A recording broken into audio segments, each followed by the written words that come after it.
In the cooperative train game Switch and Signal from Thames Kosmos, players control and coordinate train schedules across Central Europe or North America. I'm going to show you how to play the game on the Central Europe side of the game board, since that's the side you start off with the first time you play. Make sure that you've subscribed to our channel if you want to see more fun game reviews. A turn consists of 3 phases. First, you reveal a departure card. This tells you what trains to move or deploy. And then you roll the corresponding dice to determine each train's speed of travel or how many spaces the train moves.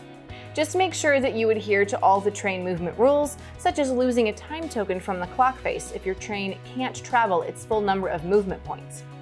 The second step is playing action cards. Each player starts with 5 of these cards. These cards might allow you to unblock a route, adjust a switch, move a train, perform any action you want, or load a train. At the end of your turn, you must draw more action cards so that you once again have 5 in your hand. There are times when you can call on a helper. The helpers are pictured in the top corner of the game board and can only be called on once. The logistician lets you re-roll the die. The dispatcher allows your trains to move through any city as though all signals were green. And if there's a color of train on your departure card that you don't want to move, call on the conductor.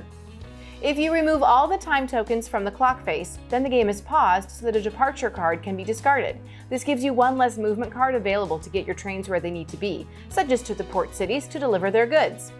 When the 8th and last goods cube is delivered into the port, the game ends and everyone wins.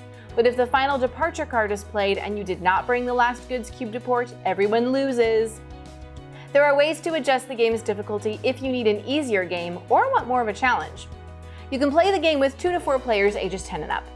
The gameplay is pretty easy to understand, though we do recommend reading through all 8 pages of instructions before you play. Are you guys fans of train travel? Tell me where you've taken a train in the comments.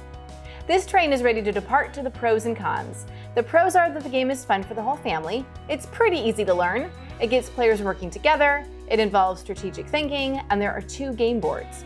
The only con is reading through 8 pages of instructions, but I still give this game 4.5 stars. Come play with us every day on TikTok at The Toy Authority.